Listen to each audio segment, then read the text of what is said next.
নমস্কার, আপনারা দেখছেন আপডেট বাংলা। খবরের প্রথমে দেখে নেব আজকের সংবাদ শিরোনাম। বাংলায় জঙ্গি ধরা পড়ে থেকে অনুপ্রবেশ নিয়ে এবার খোদ মুখ্যমন্ত্রী মমতা বন্দ্যোপাধ্যায়কে দেশদ্রোহী হিসেবে আক্রমণ করলেন কেন্দ্রীয় শিক্ষা দপ্তরের প্রতিমন্ত্রী তথা রাজ্য বিজেপির সভাপতি সুকান্ত মজুমদার। আটকে গেছে 4টি নতুন প্রকল্প, রাজ্য সরকার দিয়েছে মাত্র 21%। মমতা সরকার ঘুম থেকে ওঠার সময় এসে গিয়েছে, খোঁজাই নেত্রীর। জমি কেলেঙ্কারি তদন্ত চেয়ে চিঠি মমতাকে। আজিকর মামলায় হস্তক্ষেপ করলেন না বিচারপতি তীর্থঙ্কর ঘোষ। মধুচন্দ্রিমার শেষ ভোট চেয়ে ইউনূসের বিরুদ্ধে পথে নামছে বিএনপি, খালেদার দলের কেন তর সইছে না। লক্ষ্মীর ভান্ডার প্রকল্পের নাম না লেখালে বিপদ, বছর শেষে মহিলাদের জন্য বড় উদ্যোগ নবান্নর। সুকান্ত মজুমদার সাংবাদিকদের বিভিন্ন প্রশ্নের উত্তরে বললেন, বাংলায় জঙ্গি ধরা পড়া থেকে অনুপ্রবেশ নিয়ে এবার খোদ মুখ্যমন্ত্রী মমতা বন্দ্যোপাধ্যায়কে দেশদ্রোহী হিসেবে আক্রমণ করলেন কেন্দ্রীয় শিক্ষা দপ্তরের প্রতিমন্ত্রী তথা রাজ্য বিজেপির সভাপতি সুকান্ত মজুমদার। আজ বালুরঘাটের রাজ্যে জঙ্গি গ্রেপ্তার এবং অনুপ্রবেশ নিয়ে করা সাংবাদিকদের প্রশ্নের উত্তরে সুকান্ত মজুমদার এভাবেই সরাসরি মুখ্যমন্ত্রীকে আক্রমণ করলেন।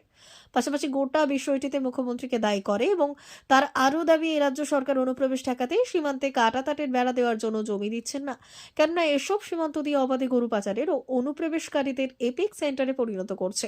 আর তার অভিযোগ যে এসবের মদতে দাতা সব তৃণমূলের লোকজন, আর সেই সব কাটমানির ভাগ পায় তিনি। আর তিনি আরো বললেন, আমাদের মুখ্যমন্ত্রী দোকান কাটা অনুপ্রবেশকারীদের বিরুদ্ধে তিনি কোনো পুলিশি পদক্ষেপ গ্রহণ করেন না বলেই এসটিএফ বা অন্য রাজ্যের পুলিশ এসে জঙ্গি এবং অনুপ্রবেশকারীদের পাকড়াও করে নিয়ে যাচ্ছে।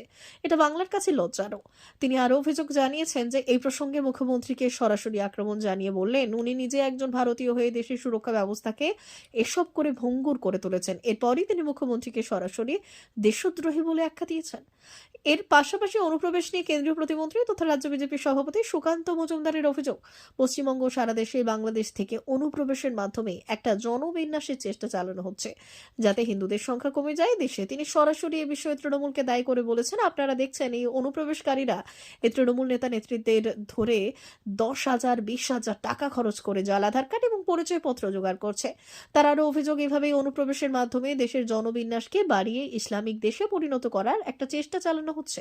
তাই এখন থেকে সাবধানতা না দেখালে পরে ভারতবাসীকে পস্তাতে হবে। আর তাই এর বিরুদ্ধে সবাইকে কোমর বেঁধে লড়াই করার আহ্বান জানিয়েছেন তিনি। কেন্দ্রীয় মন্ত্রী অনুপ্রবেশ নিয়ে আরও একটি প্রসঙ্গ টেনেছেন। তিনি বলেছেন, আমি অনুপ্রবেশকে দুইভাবে দেখে রাখি। ওপার বাংলা থেকে যেসব হিন্দুরা অত্যাচারিত হয় এদেশে চলে আসে, তাদের অনুপ্রবেশকারী না হলে আমরা তাদের শরণার্থী হিসেবেই দেখে থাকি, আর যেসব মুসলিম আসে তাদের আমরা অনুপ্রবেশকারী হিসেবেই দেখতে পাই। আর তাই এরপরই তিনি দেশের জনবিন্যাসের প্রসঙ্গ টেনে এনেছেন। সারা দেশ জুড়ে জনগণের সুবিধার্থে ভারতীয় রেল নানা ধরনের প্রকল্প চালু করে থাকে, যাতে প্রকল্পগুলো সব সময় মতো শেষ করতে পারে তার জন্য যথাযথ চেষ্টা করে এবং ভারতীয় রেল প্রত্যেকটি রাজ্য এই ক্ষেত্রে সাহায্য করে থাকে রেলকে, এবং পশ্চিমবঙ্গ এর ব্যতীত নয়। কিন্তু এমন বহু রেল প্রকল্প রয়েছে যা এখনো পর্যন্ত পুরনো সম্ভব হয়নি জমি অধিগ্রহণ। এই পশ্চিমবঙ্গের রেল নেটওয়ার্ক সম্পূর্ণ আংশিকভাবে ভারতীয় রেলের 4টি অঞ্চলের অধীনে পড়েছে, আর এগুলি হলো east central railway, eastern railway, দক্ষিণ পূর্ব রেলওয়ে এবং উত্তর পূর্ব সীমান্ত রেল জোন। ভারতীয় রেল প্রকল্পের জন্য চলতি বছরের এপ্রিল মাস পর্যন্ত রাজ্যে ব্যয় করেছে প্রায় 60,168 কোটি টাকা। পরিকাঠামোগত উন্নয়নের জন্য এই অর্থ ব্যয় করেছে ভারতীয় রেল। তবে সব প্রকল্পের কাজ এখনো পর্যন্ত সম্পূর্ণভাবে মেটাতে পারেনি রেল। কিছু কিছু প্রকল্পের কাজ এখনো আংশিকভাবে পড়ে রয়েছে। চলতি আর্থিক বছরে ভারতীয় রেল আনুমানিক 13,941 কোটি টাকার সর্বোচ্চ বাজেট ব্যয় বরাদ্দ করেছে। রেলমন্ত্রী অশ্বিনী বৈষ্ণব কি বলেছেন এই প্রসঙ্গে, বলেছেন, বিভিন্ন পশ্চিমবঙ্গে কোথাও আংশিক এবং কোথাও সম্পূর্ণভাবে সম্পন্ন হয়েছে। রেলের একাধিক প্রকল্প বর্তমানে পরিকল্পনা, অনুমোদন, নির্মাণ পর্যায়ে রয়েছে, যার মধ্যে 1,655 কিলোমিটার দৈর্ঘ্য চালু করা হয়েছে এবং 2024 সালের মার্চ পর্যন্ত 20,434 কোটি টাকা ব্যয় হয়েছে। রেলমন্ত্রী অবশ্য স্পষ্ট জানিয়েছেন জমি সমস্যার কারণেই বালুরঘাট থেকে হিলি নয়া লাইন এবং নৈহাটি থেকে রানাঘাট তৃতীয় লাইন সহ বহু গুরুত্বপূর্ণ এবং একাধিক প্রকল্প এখনো পর্যন্ত সম্পন্ন হয়নি। বর্তমানে রাজ্যে যেসব প্রকল্পগুলো আটকে রয়েছে সেগুলি যাতে সঠিকভাবে হয় তার জন্য ছোট মোট 3,040 হেক্টর জমি লাগবে, যেখানে মাত্র 640 হেক্টর জমি পাওয়া গিয়েছে, অর্থাৎ রাজ্য সরকার মাত্র 21% জমি দিতে পেরেছে। তবে রেল দাবি করছে যে এখনো লাগবে 2,400 হেক্টর জমি। রাজ্য সরকার যদিও এই বিষয়ে কোনো মন্তব্য করতে চায়নি। তুষ্টির রাজনৈতিক জন্য জাতীয় নিরাপত্তাকে হুমকির মুখে ফেলেছেন। বাংলা নিরাপত্তা প্রাপ্য এমন নেতা নয় যে রাষ্ট্রের অখণ্ডতার চেয়ে ভোট ব্যাংককে প্রাধান্য দেবে।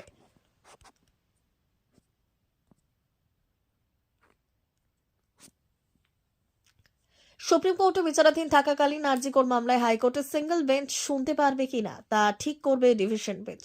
হাইকোর্টের প্রধান বিচারপতি সেই সিদ্ধান্ত নেবেন। আর এই বলে আরজিকর মামলায় হস্তক্ষেপ করলেন না বিচারপতি তীর্থঙ্কর ঘোষ। এই মামলায় একক বেঞ্চ শুনবে কিনা তা স্পষ্ট করতে পরিবারকে উপযুক্ত বেঞ্চে যেতে হবে নির্দেশ দিলেন কলকাতা হাইকোর্টের বিচারপতি তীর্থঙ্কর ঘোষ। যদিও মামলা তিনি নিজেই কাছেই রেখেছিলেন, ডিভিশন বেঞ্চ কি নির্দেশ দেয় তা আগামী 15 জানুয়ারিতে জানাতে হবে একক বেঞ্চকে। এদিন শুনানির শুরুতেই তিলোত্তমার পরিবারের তরফে আইনজীবী সুদীপ্ত মৈত্র বললেন, আমরা সিবিআই তদন্ত চাইনি, ডিভিশন বেঞ্চে স্বচ্ছ তদন্তের কথা বলছি। সিবিআই তরফে আইনজীবী রাস্তি মজুমদার বলেছেন, এই মামলা শীর্ষ আদালতে বিচারাধীন, সেখানে স্ট্যাটাস রিপোর্ট দেওয়া হয়েছে। এরপর বিচারপতি তীর্থঙ্কর ঘোষ দুপক্ষের কথা শুনে আরজি করে তরুণীর মা বাবাকে বললেন, ডিভিশন বেঞ্চে যান, তারা যদি স্পষ্ট করে এই বেঞ্চ শুনতে পারে আমাদের আপত্তি নেই, না হলে ভবিষ্যতে আপনারাই বিপদে পড়তে পারেন। মজুমদার বলেছেন, এই মামলা শীর্ষ আদালতে বিচারাধীন, সেখানে স্ট্যাটাস রিপোর্ট দেওয়া হয়েছে। এরপর বিচারপতি তীর্থঙ্কর ঘোষ দুপক্ষের কথা শুনে আরজি করে তরুণীর মা বাবাকে বললেন, ডিভিশন বেঞ্চে যান, তারা যদি স্পষ্ট করে এই বেঞ্চ শুনতে পারে আমাদের আপত্তি নেই, না হলে ভবিষ্যতে আপনারাই বিপদে পড়তে পারেন।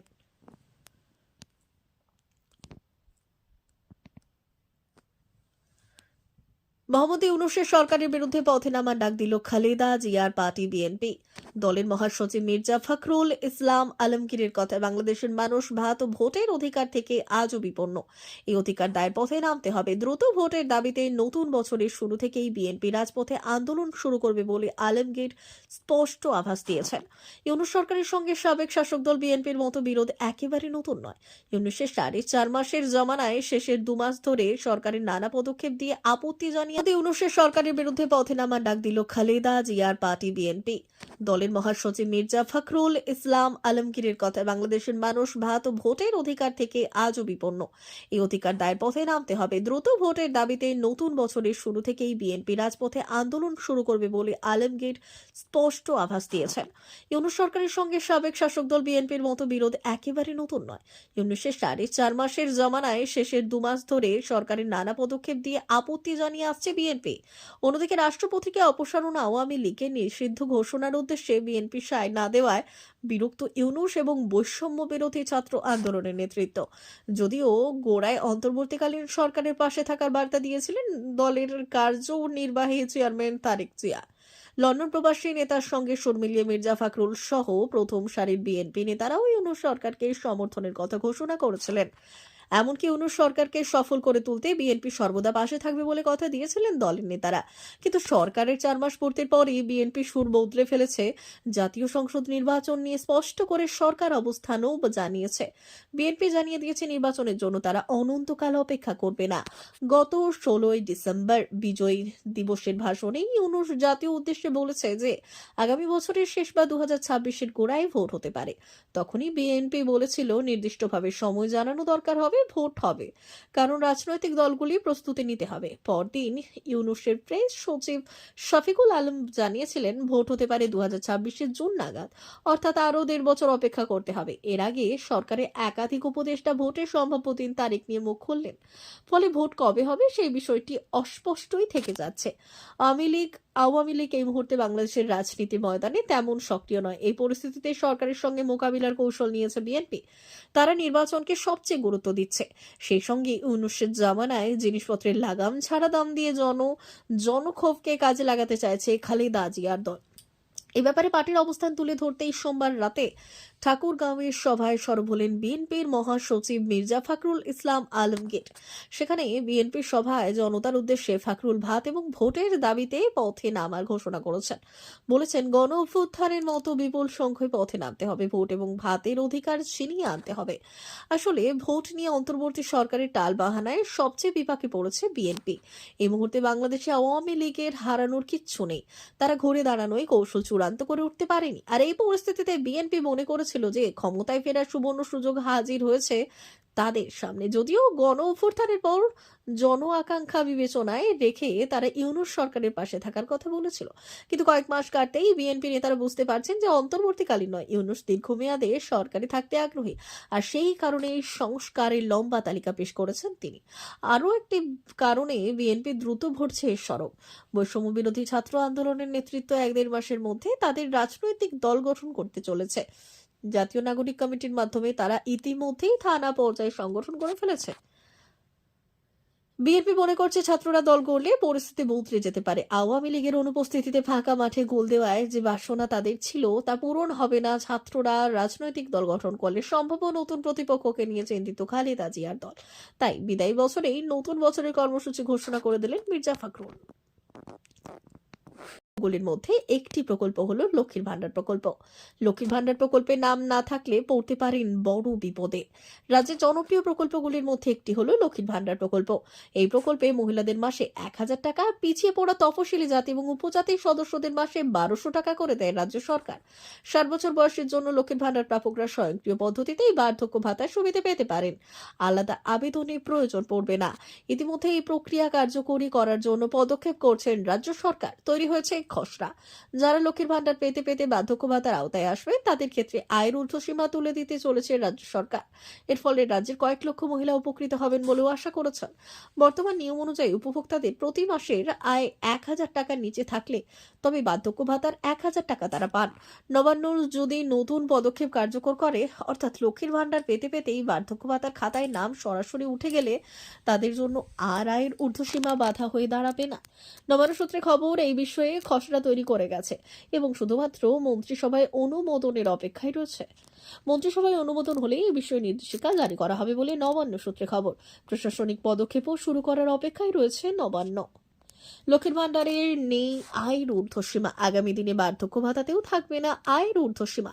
তাই উপকৃত হবে প্রচুর মহিলা। নবান্নের খবর অনুযায়ী রাজ্যের প্রায় ২ কোটি মহিলা লক্ষ্মীর ভান্ডার প্রকল্পের সুবিধে পেয়ে থাকে।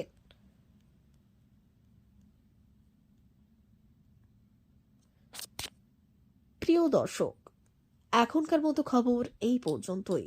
ধন্যবাদ।